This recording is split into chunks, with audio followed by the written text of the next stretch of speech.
There's people in the chats already, so that's a good thing. That's a good sign. Hey, it looks like we're live. Okay. Does it look like it?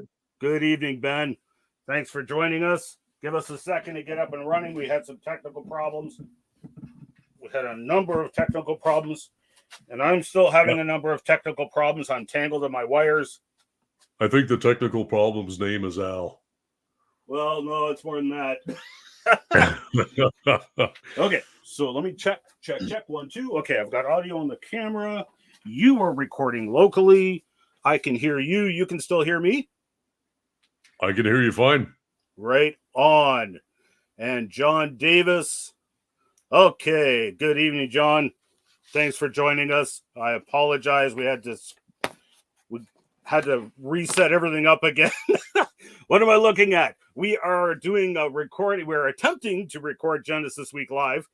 So far, it's not gone according to plan, but that's okay. Thanks, everyone, for joining us. For those of you who have joined us. And I guess what we'll do. Go for it, Al. Well, I can tell you, we're going to take a dive into the historical records, legends, and myths from around the world, but particularly from the North American First Nations, which profoundly point to the biblical account. Now, this is Genesis Week. Thanks for joining us this week.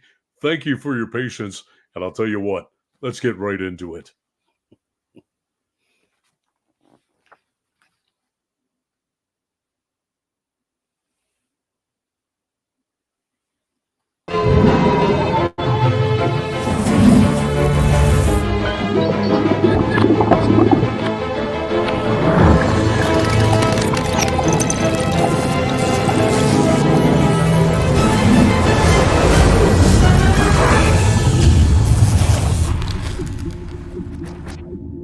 All right, well, ladies and gentlemen, once again, welcome to this episode of Genesis Week, the weekly program of creationary commentary and news, and on news, views and events pertaining to the origins controversy.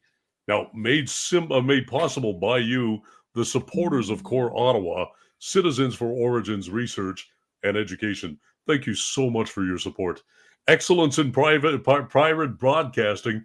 This week, we set up our studios in a storage closet of all places behind the NUR reactor. If anybody knows where that is, wow, you're one of the very few and far between. So we can continue to bring you the information the anti-creationists don't want you to see or hear. So now, we continue to give glory to our Creator, the Lord Jesus Christ. Now, we here at Genesis Week believe that your brain was intelligently designed, and our Creator gave you your brain to use it. Remember, if you get lost in cyberspace, you could just punch in wazulu.com, that's Ian Juby, which will take you over to the YouTube channel, or you can head over to genesisweek.com. You can find us there as well. Or our Rumble channel. You've probably found us here. Rumble channel, and catch the past episodes of our live streams and full interviews with all of our guests. So I'm one of your hosts, Al Vasho, here again with the notorious, let's call you notorious tonight, Ian Juby. How you doing now? Notorious or infamous, one or the other.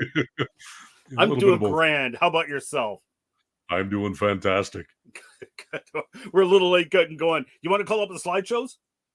Yeah, let's do those. Yeah, sure. Go for it. Call up the slides. See if you can get it up. So thanks everyone for your patience. It's good to see George Bond in the comments, and I see Ben there again. And so who was that? Someone said that was George. G'day from down under, all the way from down under. Thanks for joining us, George. And why? Okay, you see that? Do you see that overlay, Al? I don't.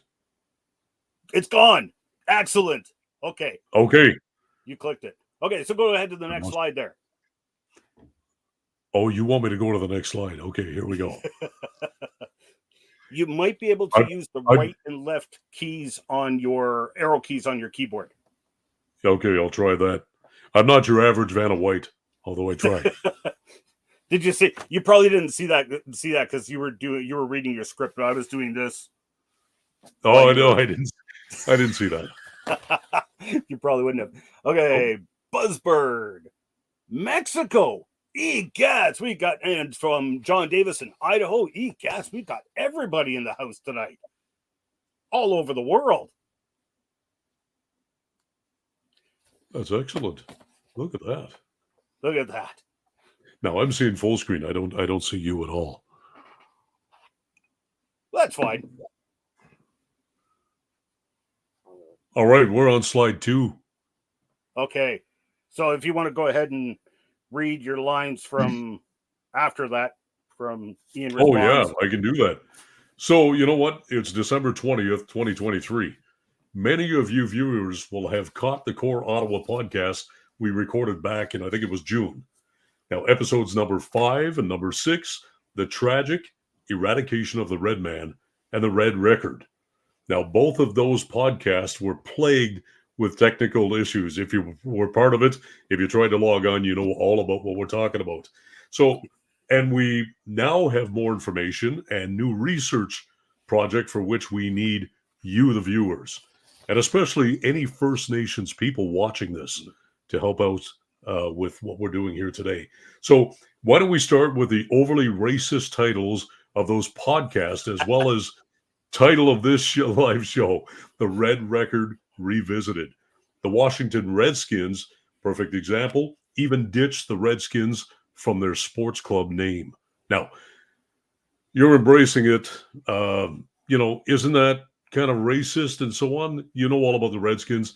If you haven't, do a little bit of Google search. You'll know what we're talking about. Ian, what do you think of this? So, okay, if you can bump it ahead a couple slides, if you can figure it out how to do it, so the others can look at this. Oh, look at this! You the man. You go to the next one too, and you got it. And the red record. But this is just for the people joining by live stream. So, it's an interesting point about someone brought that up today. That's why I threw that into the script. Come on, you're being kind of racist there, aren't you? The red man and all that.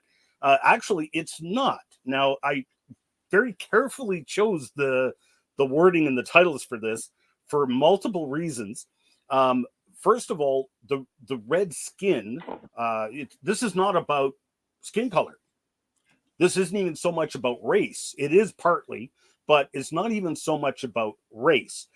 When you take a look at, for example, the negotiations that the North American Indians were having with the European settlers, when they were negotiating treaties and whatnot, they referred to themselves as the Red People. And it was only, I think, twice, maybe 3 times that they referred to themselves as Redskins, whereas they mostly referred to the Europeans as white man. And that was just to differentiate between them, right? Again, this had almost nothing to do with skin color. When they're talking about the red man, this is actually historically and culturally important. You were out in Nova Scotia last summer, Al. I was. Did you see that? Did you see that statue? I didn't see the statue. No. Where exactly is it located? So it's right on the side of the highway, just outside of Truro, Nova Scotia. No, so I didn't get to see it. Oh, okay, just on the highway, just down to Halifax. So this is Glooscap, and Glooscap is the Micmac creation story. And the reason the red man is so important is because literally all over the world, even right down into Australia. I noticed we got some people joining us live from the land down under. Even over there, the Aboriginal cultures have creation stories, legends, and myths of the first created man, who was a man made from the red earth. So this is where the red man comes from. It had nothing to do with skin color. It has to do with their cultural belief is that the first created man was made from red earth. Now, this, of course, you can start to see the analogies and the similitudes to the biblical account right away, right? So if you can go to the next slide there, Al, I've got these in there for you as well. So when we take a look at the original Hebrew, the name Adam literally means red earth. And as we all know from the scriptures, God created Adam, the original man, from the dirt, the earth of the ground. But if you actually take a look at the root words, Adam, it literally means red or ruddy. And it's actually a staining of the red color. And so there's the root word, Adam, and that is where Adam got his name, was Adam. It was from the red soil, red earth. So when the First Nations people refer to themselves as the red man, it has nothing to do with race. It has to do with they believe the original man was created by their creator from red earth.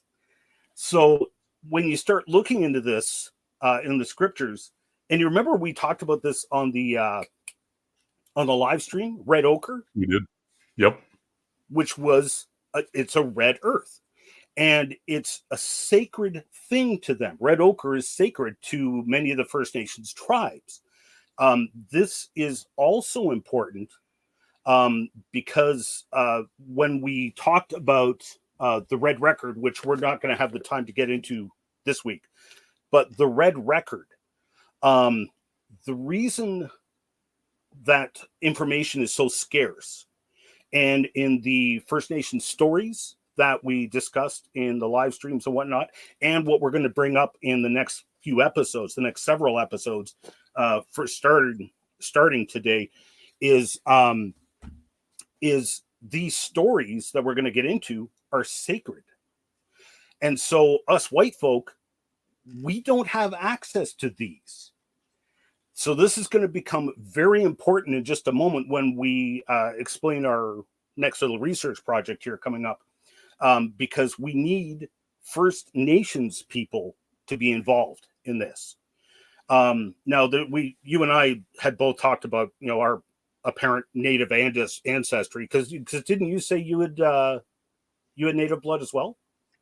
Yeah, I'm doing a little bit of research and speaking with some of my family. It looks like we are Métis, Right. and I have a cousin in particular who sits on a council who has all of our ancestry, and I'm starting to research it. But yeah, it looks like we are Métis.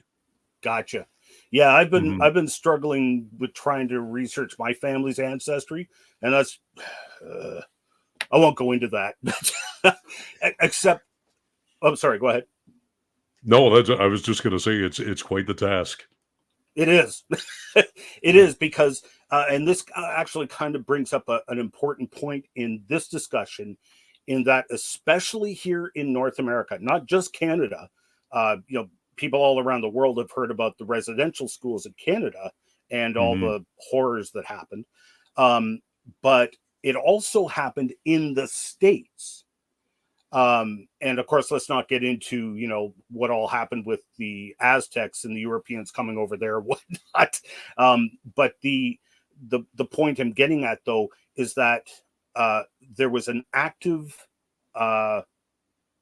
end game of trying to eradicate the red man, trying to eradicate the Indian. So they would force them to residential schools, force them to abandon their cultural, what do you call that? Rituals. Yeah. Abandon the cultural rituals, abandon their language. They weren't allowed to speak their language. All their storytelling, which we're going to get into, which is a very important part of all this. They were forced to abandon all this, basically converting them into white men. I'm sorry, were you going to say something? Did I interrupt you? No, I was just going to say I recall I did a bit of research on it, and it's a complete eradication of anything that had to do with their culture and Yes. integrating them into the white man society. Yes. Hmm. And you'll please notice right off the bat, folks, even right here, just all we did was we looked at the red man, and already you can see the strong connection between their culture and their languages with the original biblical account. And it gets even wilder. I don't know if someone brought this up during the live stream. The Chief Riverwind down in the States. Did you remember this? Yep. Did you ever get a chance to watch that video? No, I never watched a video. Okay. It was kind of on the list. I just haven't got Okay. to. That's fair. That's fair. But I know you have. Yeah, Yep. that's right. That's right. Yeah. Yep. So if you get the chance, for all the viewers, Mr. Riverwind, blah, I can't even talk tonight.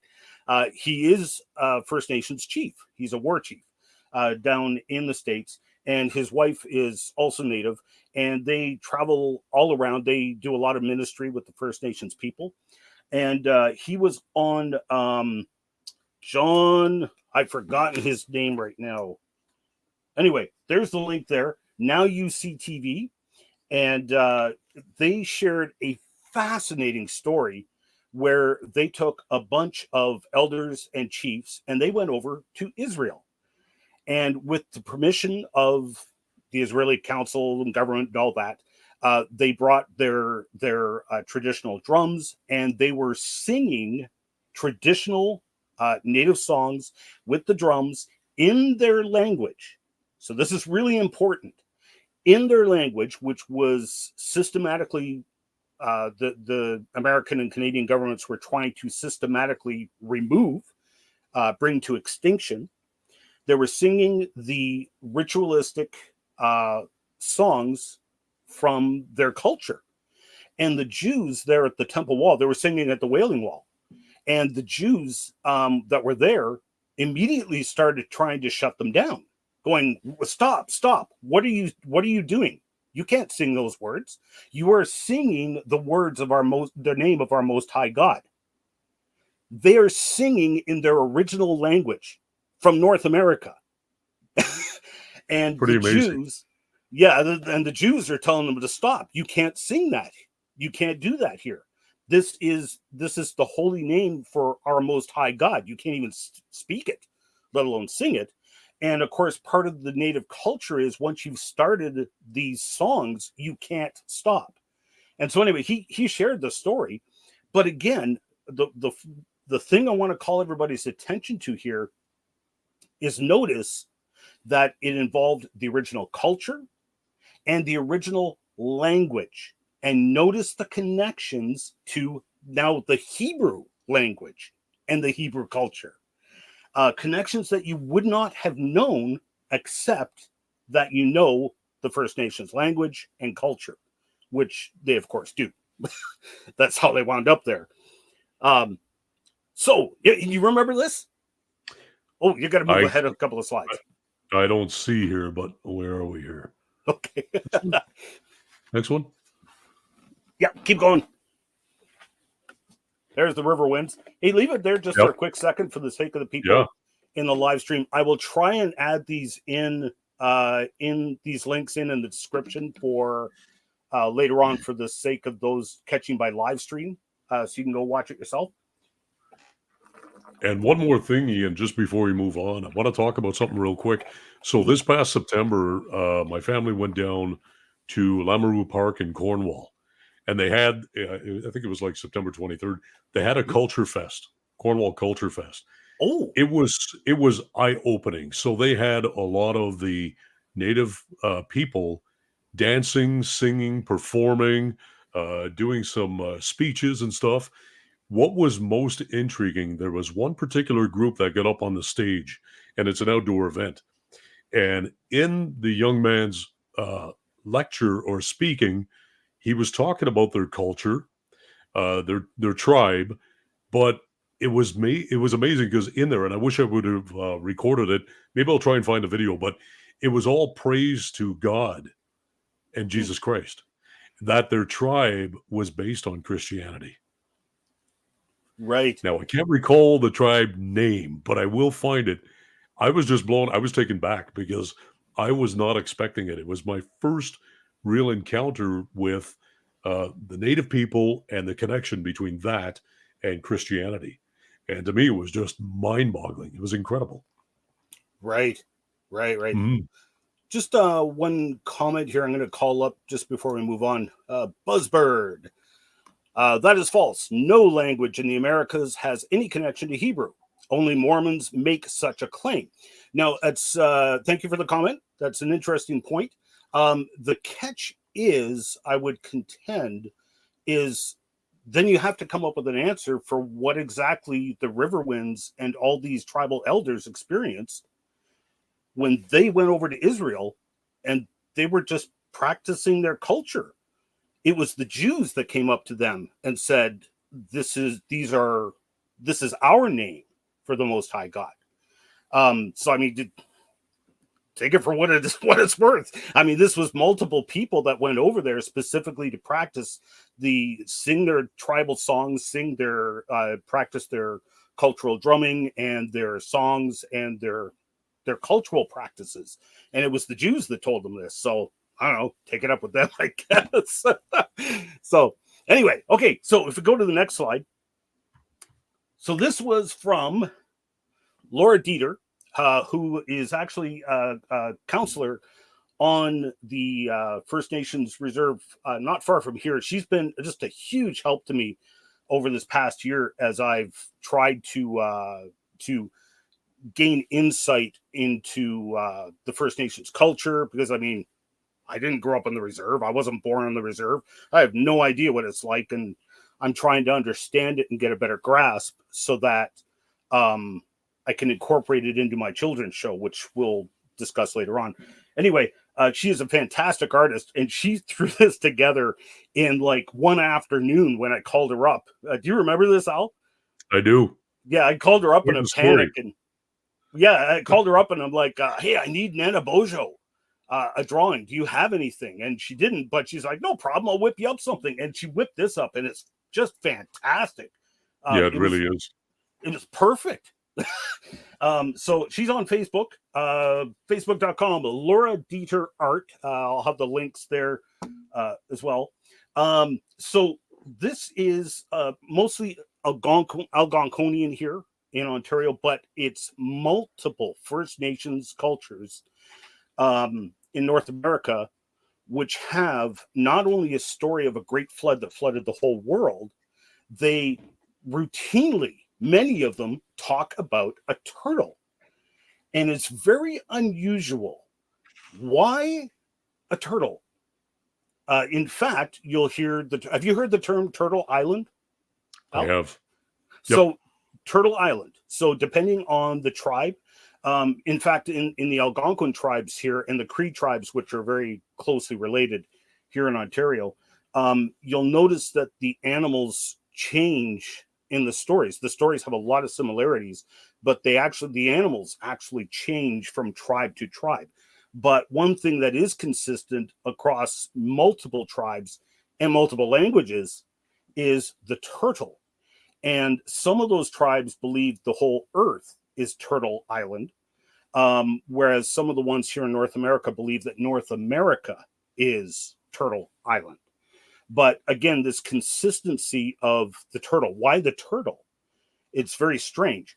And in fact, as you go around the globe, there's over 250 historical records, legends, and myths of a time of a great flood. Vishnu, if you jump ahead slide there, Vishnu, the fish god, which of course lots of people have heard of, Vishnu, the fish god over in India. Vishnu is, when you start digging into it, this is the name of Noah.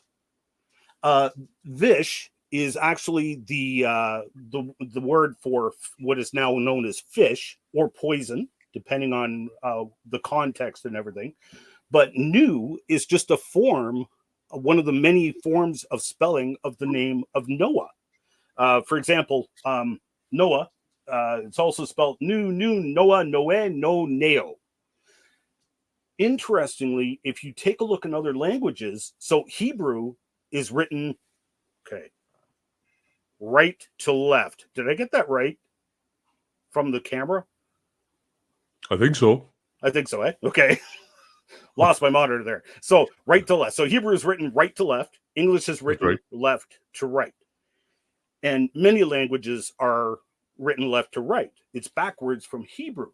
So what a friend of mine, who I still can't talk about this, unfortunately, this is still ongoing research, but he noticed a connection.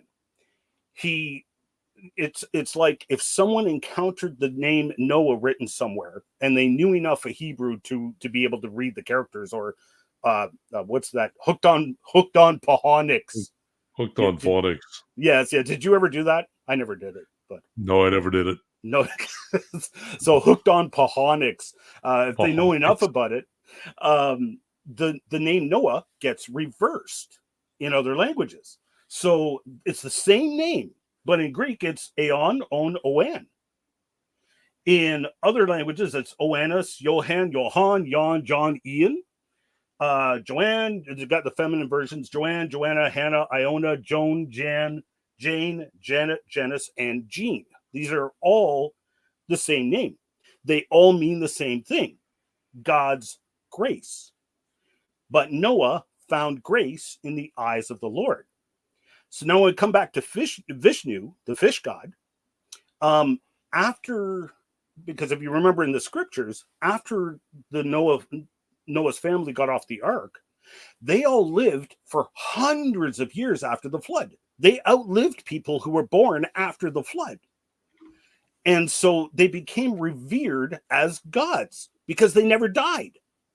All these people who were born after the flood are dying, dropping off like flies and dying.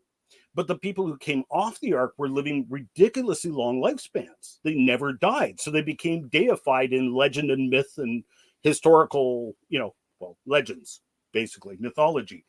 And so Vishnu, the fish god, it's Noah, basically. So, for example, the etymology of the Hindi words Vishnu, for example, Vish, which now means poison, but it also meant water, and originally it meant water, then dirty water, then poison. Whereas today it also means common man. So after the flood, Noah gave rise to the whole new human race, the common man.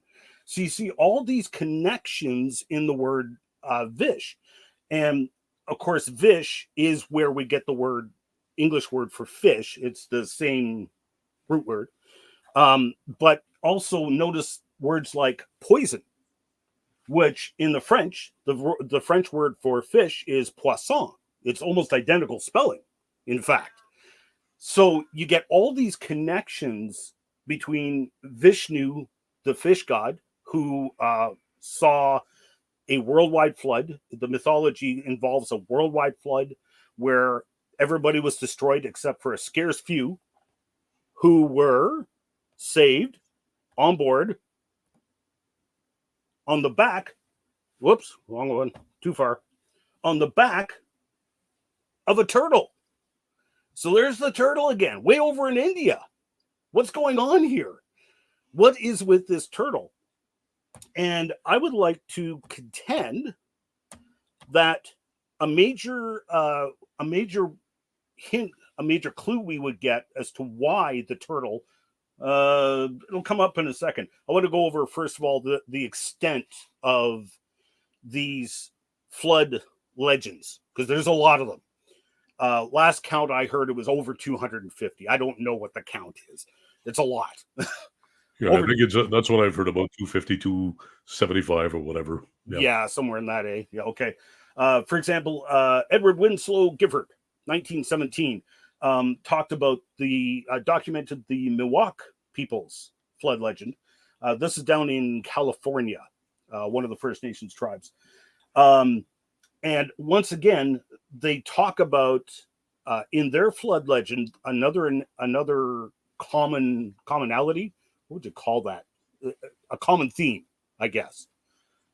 So the turtle, the Algonquins, and the Haida Gwaii, they had different animals that at the end of the flood would dive down to get mud, but they all talked about this mud.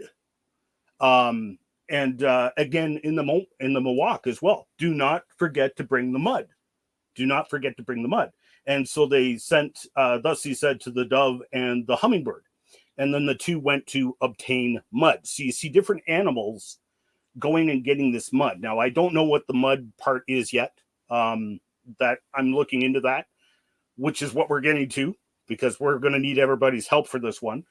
But again, consistently, you see a lot of commonalities, multiple cultures, completely different languages, completely different stories that all say the same thing.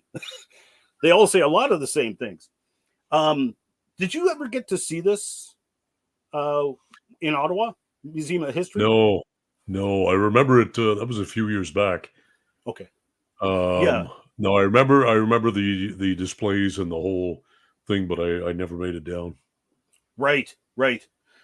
So this was the spirit. They called it the Spirit of Haida Gwaii. This was by Bill Reed. The Haida Gwaii is one of the First Nations tribes off the west coast of Canada, and this beautiful sculpture. But this is depicting basically the flood legend from the Haida Gwaii, and there you've got this. I forget what they called him in the Haida Gwaii legend. I forget what his name was, but here he is on the boat with a whole pile of animals surviving the Great Flood. And that actually made it on our Canadian $20 bill for one circulation. That. What's that? Sorry? I remember that. Oh, okay. Yes. So beautiful sculpture. That's in the Museum of History in Ottawa. If you ever get the chance, do check it out. Beautiful sculpture. But let's come back to this. What's up with this turtle? Because that's the one big one I've seen. And this brings me to a really important point with the First Nations cultures and languages, which are quickly becoming extinct because of this active, I keep forgetting the word, concerted effort. Is that a good word? Trying to eradicate them. What's that? Yeah, no, I think you're right on there. Yeah. So a concerted effort to remove the First Nations people, their culture, their language. For instance, I think a major clue for this comes from the Seneca language, which is down here in Ontario and northern New York. Now, currently, there is only an estimated 25 people in the whole world who are somewhat fluent in the Seneca dialect and language. 25. So this should set up alarm bells because the language is becoming extinct. And so we're going to lose all this critical information. If you take a look in the original Seneca language, the name for the everyday turtle is Hanoa. What are the odds that a First Nations culture in their original language, in their original storytelling, which is major part of their culture, details a story about a great flood where a scarce few were saved by this being going by that was called Hanoa. And so you can see the possibility here of this storytelling is just passed down from generation to generation. So shortly after the flood, it would be shortly after Babylon, because that's when all the languages were created. You can see the elders. Okay, children, sit around. We're going to tell you the story about the great flood and Noah, who saved everybody on board a giant boat. And then the next generation recounts it, changes it up. It's like a giant game of telephone, right? What are some of the other things that would be a good example for that? Like changing the story over time, you know? Mm-hmm. Well, I know in ancient Chinese text or the imagery, that is their language. They even refer to Noah's flood, the ark, in their images, in their I don't know what you call it. It's in their language. But the ancient language, if you look it up historically, it tells the whole Noah's flood, the ark, everything in their imagery. I know one of the images for big boat is 8 people. What is it? 8 people Yeah, 8 persons and a boat. You put those 3 images together, and it's the word large ship or Noah's Ark. It's amazing.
Okay, it looks like we lost Ian for a little bit. We had a little bit more technical difficulties. We'll get back to Ian in just a moment.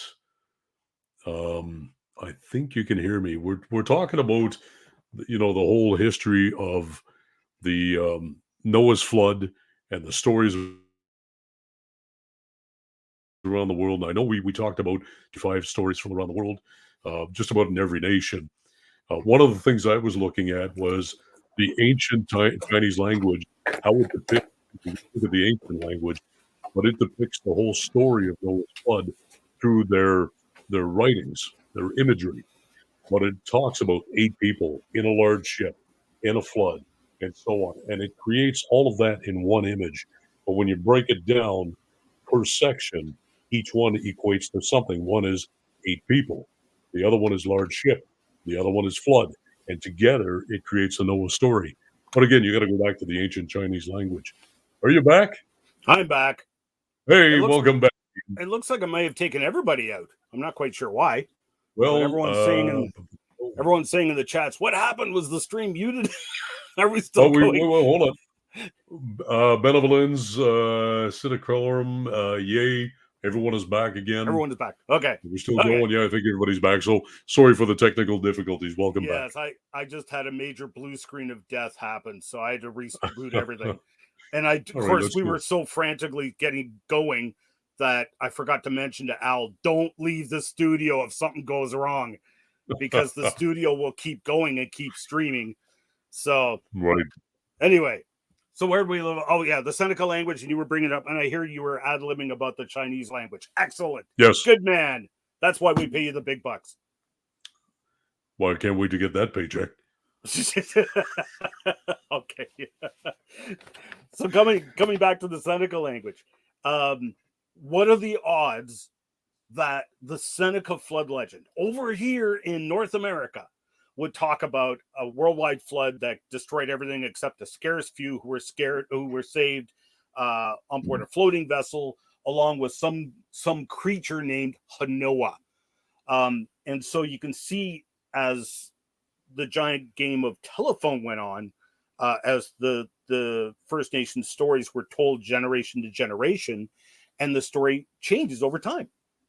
It's a legend. It's a storytelling, and it changes and mutates over time. And several generations later, it's like, sit down, children. I'm going to tell you the story about the Great Flood, and I don't get it, but apparently a turtle was what saved everybody, because the name Hanoah was remarkably similar to the Seneca word for turtle. But isn't it amazing? Isn't it amazing that if you go back, whether the little details change over time or from one location to another, the foundation remains the same. When you have 250 or 275 nations all speaking about a flood over the course of thousands of years, there has to be something to that foundation. Though the details may change and vary from place to place and era to era and so on, the foundation's the same. It's that Noah's flood. It occurred, and it was real. Yes, absolutely. And this brings us to why, because these stories are sacred. So this brings us to why it is so important to get First Nations people involved, because we're losing people who can even understand and speak the language. The elders are dying off. We're losing all these.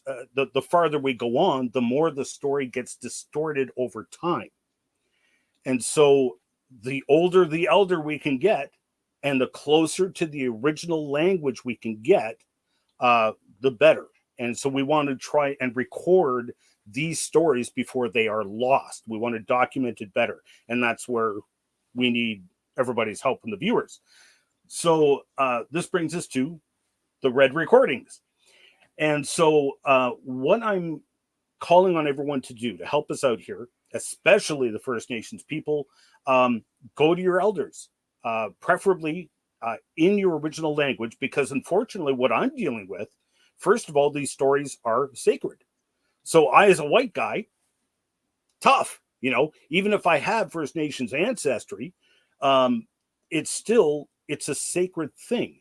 And again, when we get to it next week, that's one of the reasons why things like the Red Record are so rare. It was because of an unusual set of circumstances where a tribal chief gave this doctor the birch bark writings of their story. It was a sacred thing, but he saved his life. He saved the chief's life.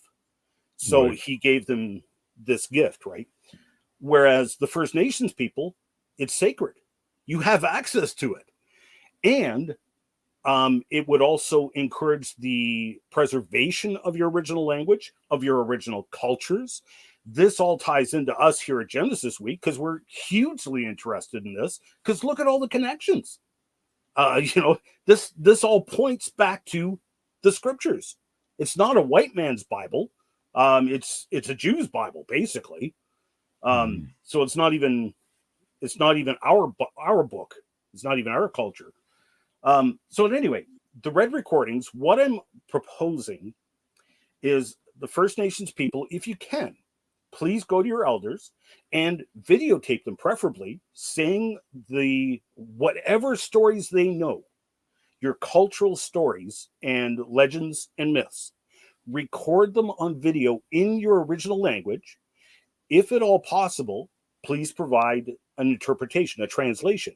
So have the elder, if they're willing, tell the story on video, and just have them say a few sentences, then translate it into English. Because what we're dealing with here is we're on the outside. All I have to work with are all these First Nation stories that have already been translated into English. That is virtually useless to us, because you will not see things like the original Seneca word for turtle.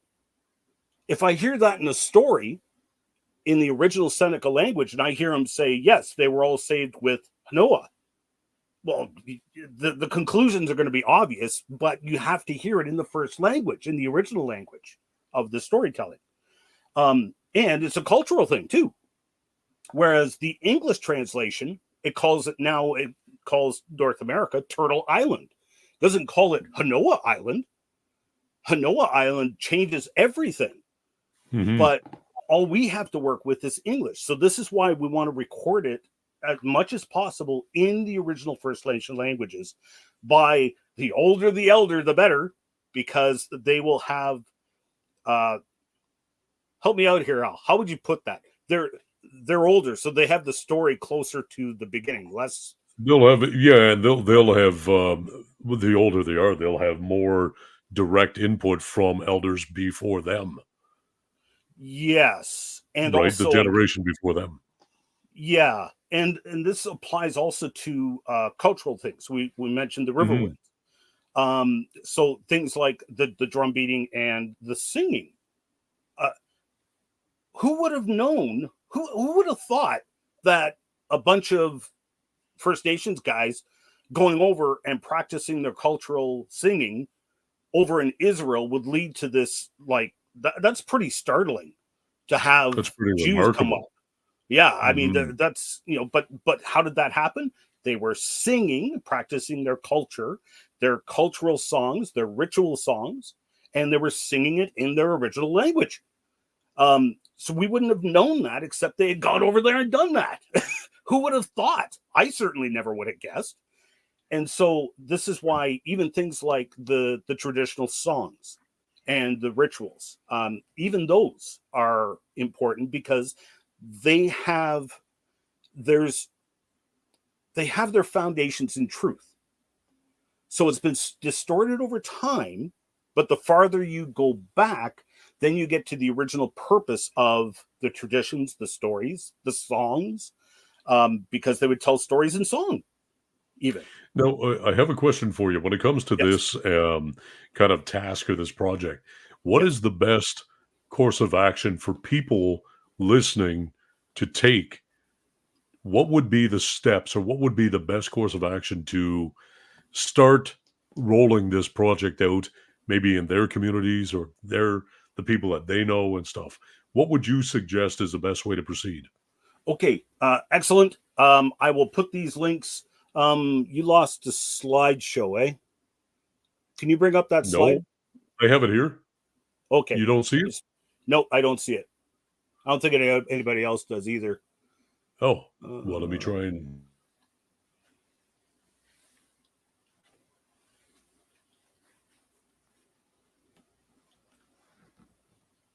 and whatever you do, don't click the big X, which I think he may have. So give him a second, folks. I'm actually he's doing training by fire tonight because he and don't let me forget in the comments. We're going to get him to explain his ministry upcoming because he will be he's going out onto the road in full-time ministry with his wife. So yes, now he's left the studio completely. Give him a second to come back. He's going to be doing all this, so he has to learn all this anyway. So I figured, hey, why not? Give it a shot. all right. Yeah, I was saying, don't click the big X. I didn't. You know what I'm going to put this out there for everybody. This is what I did. Don't do this on a live stream. I meant to hit the escape button from the presentation. I hit the power button. Oh no! Oops, wrong button. What does this button do? Yeah. I was So, just explaining your ministry. oops. You'll notice, everyone, he's going by Al Mountain or Moving Mountains.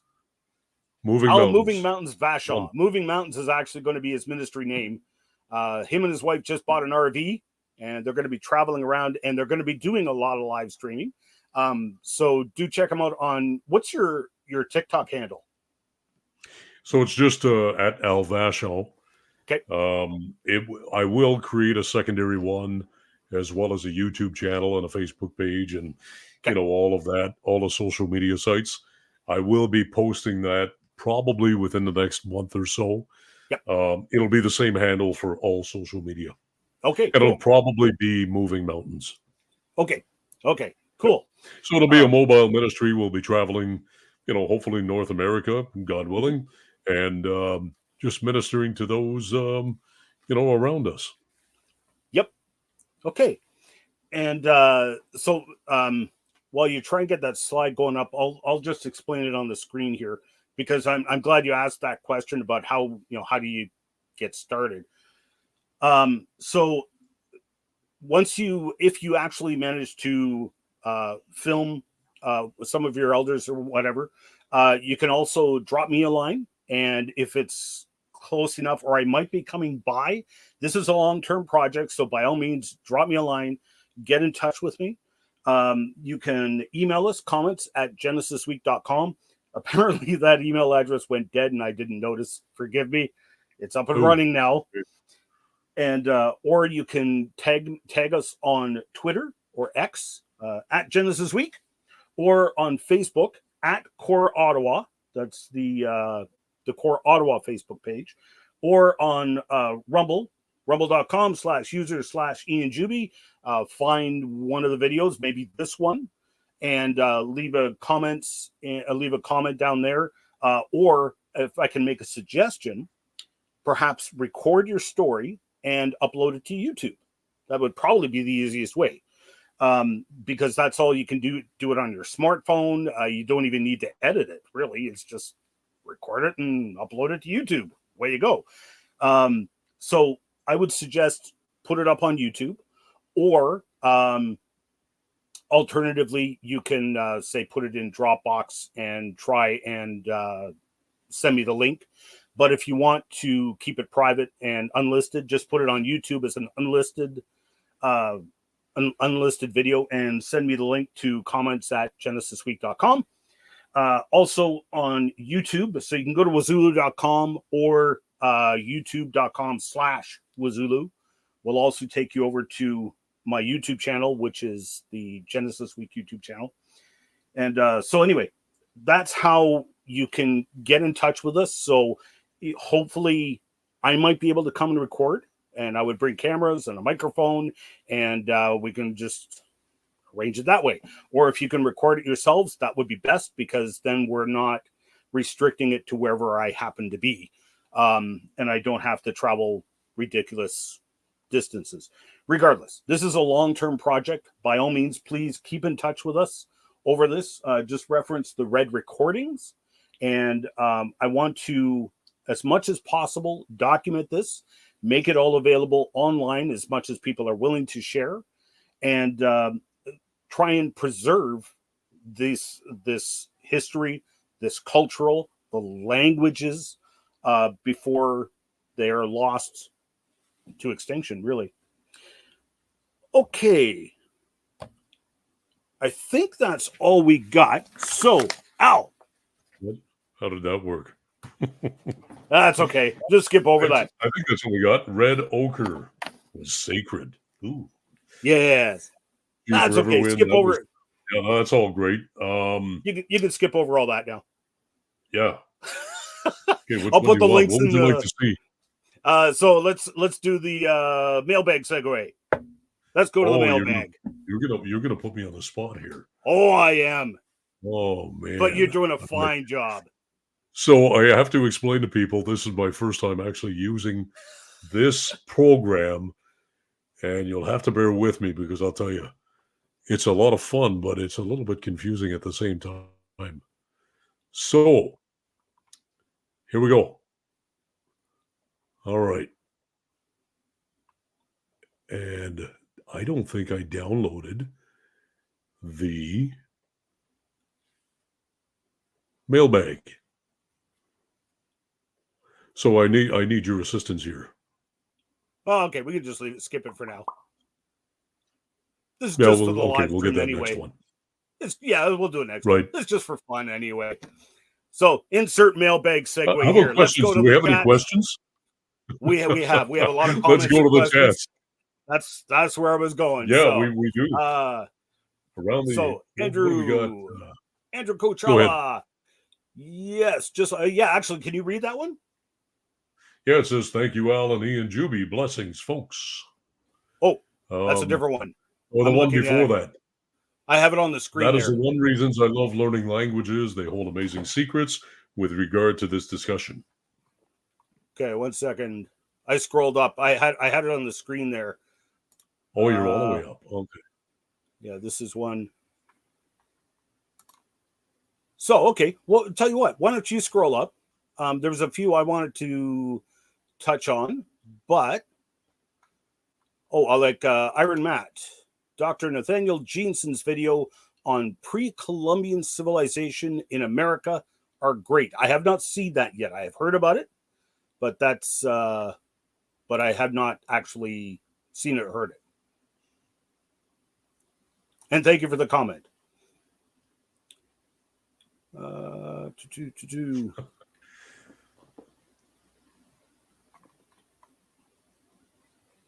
And here's another comment. Oh, so this is the one I was trying to bring up from Andrew. By the way, Andrew, I don't know how to say your last name. Is it Kokala?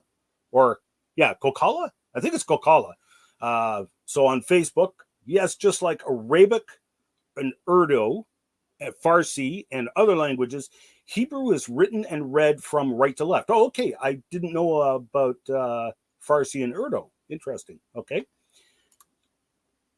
And Ben also wrote, there was a genealogy that listed the name of Noah's wife as something like Gobuluin. Yes, I believe you're correct in real life. In the book After the Flood, I think that's where I read about that. Yes, that would have been Bill Cooper's book, After the Flood. Thanks for the comment. And my friend who shall remain nameless still, he actually did a lot of research on that as well because her name was important as well. In fact, if I recall, it's been a few years, her name is actually what led to the root word of queen in English, which is interesting.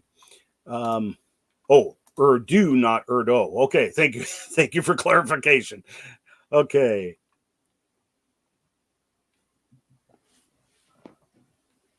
That's one of the reasons. Oh, yeah, you read that one already.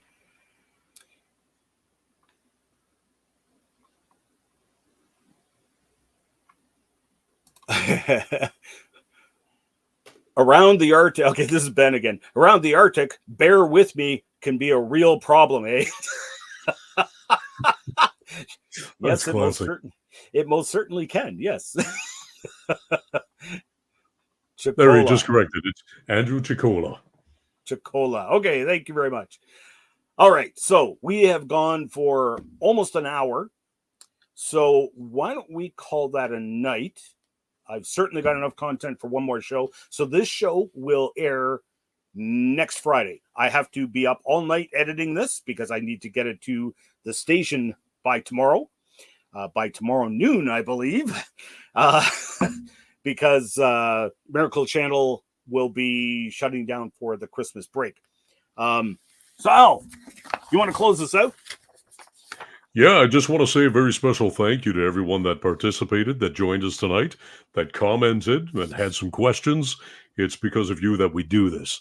So it's not only educational for you, but for us. And we hope that it really brought you something, not just in this episode, but in previous ones and future ones to come. Thank you so much. Don't forget to follow our social media sites. I believe we're on Rumble, Twitter, Facebook, YouTube. Say hello, thumbs up, leave a comment, share it. Let's get as much exposure as we can to grow this channel. And again, it's all thanks to you, and it's all for His glory. So thanks again, people. All right, and thanks everyone. I will close. You know what? I will record that after we end the stream. So we'll say good night. Good night to everyone. Just a quick comment. John L. Davis, will we have more live videos to come? Yes. So what we're doing now, this is actually going to go on TV. So I will now go and edit this down for brevity to fit for TV. And it will air on TV. We're probably, because I'm probably only going to get one show out of tonight, most likely. We will probably have another live stream next week, depending on Al's schedule and everything. We'll ride that one out. And that's why you would need to take a look at the social media, which we have here. Actually, you know what? I will put it on the screen.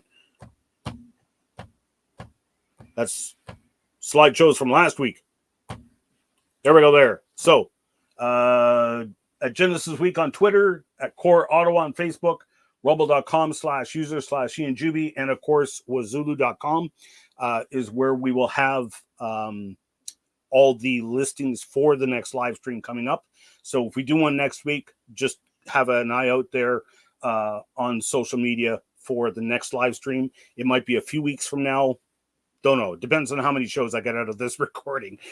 So what we're doing this year is we're trying to record as many of these live so we can get viewer participation and comments and answer them live on the show when possible. And so anyway, that's the plan. So yes, we will have more live recordings. All right. So we're going to bid everyone a good night. Thank you, everyone. God bless. Remember those words of warning and hope from our Creator, the Lord Jesus Christ, who said, I am the way, the truth, and the life. No man comes to the Father except through me. God bless. God bless.